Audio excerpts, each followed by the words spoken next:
In my bed tonight, you'll be rewarded. The alien lady whispered. The room was dark, quiet except for the faint hum of the city outside. Mark lay in his bed, staring at the ceiling, thinking about the strange events that had brought him here.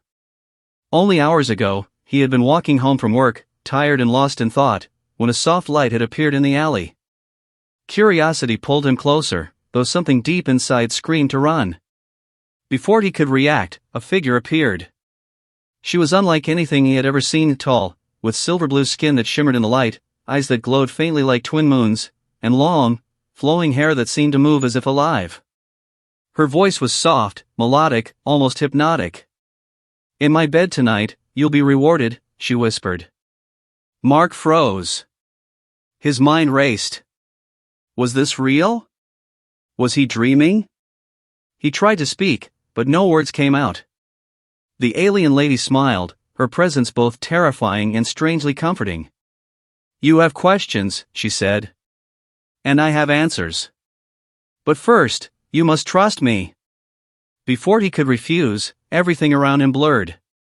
The alley, the street, the city, it all faded.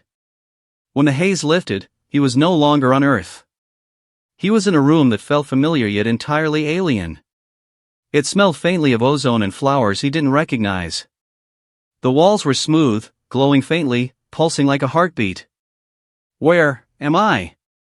Mark finally managed to say. Somewhere you have never been, but somewhere you need to be, she replied. She moved closer, her eyes locking onto his. There was something in her gaze that made him feel he had known her all his life, even though he hadn't. Mark's mind spun. Why me? Why here? She reached out, brushing a hand against his cheek. The touch was electric, sending shivers down his spine.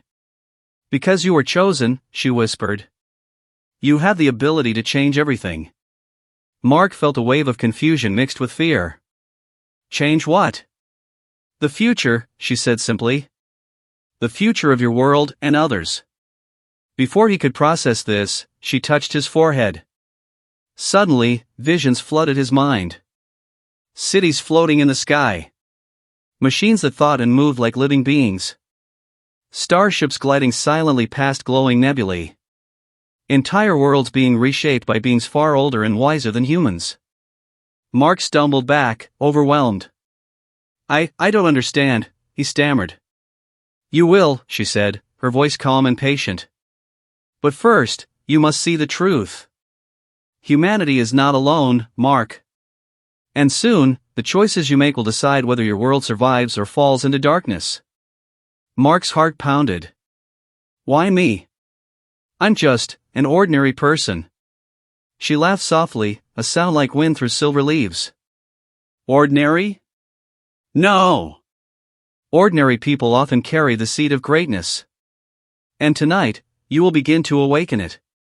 The room shimmered, and suddenly they were standing on a cliff overlooking a planet bathed in green and gold light.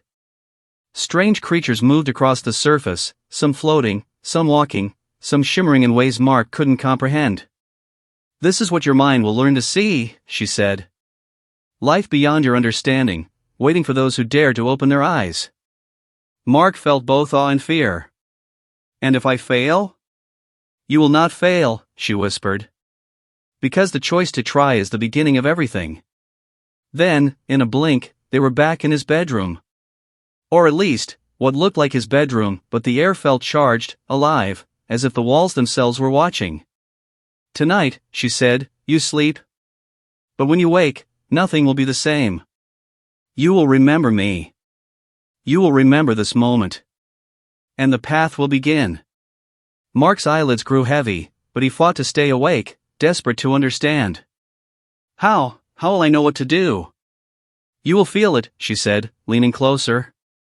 A pull in your chest, a spark in your mind. And when it comes, you must act. Her hand lingered on his shoulder, warm and real. Mark felt a strange sense of calm, as if every fear he had ever had was being replaced by a purpose he didn't yet understand. Then, she was gone. Just like that. The room was empty, silent. The glow from the walls faded, leaving him alone in the darkness. His heart raced, his mind buzzing with what had just happened. Mark lay back in bed, staring at the ceiling. Part of him thought he had imagined it all. But then he felt it, a faint, pulsing warmth in his chest, a strange sense of destiny. The next morning, everything seemed the same. The sun rose, birds chirped, traffic roared. Yet Mark knew, somehow, that nothing was the same. He could feel it in the way the air smelled, in the way the shadows moved, in the way the city seemed alive in ways he had never noticed before. Over the next days, he began noticing small things. A humming sound only he could hear. Patterns in numbers and letters that seemed to speak to him. Dreams of alien landscapes that felt more real than reality. And always, the whisper of her voice, "You are chosen. You will see. You will act." Mark realized that she had given him a gift, a way to see beyond the ordinary, beyond human limits. But with it came a responsibility he didn't fully understand yet. The fate of not just his world, but countless others, now rested on his choices. And deep inside, Mark knew one thing: tonight, when he lay in his bed, the adventure would continue. And this time, there would be no turning back. The alien lady had promised him a reward. But he was beginning to understand it wasn't a reward for comfort, or for pleasure. It was a reward for awakening, for stepping into a role that humanity had never known it could play.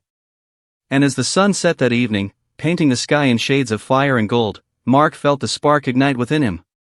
The future was waiting. And he was ready to meet it.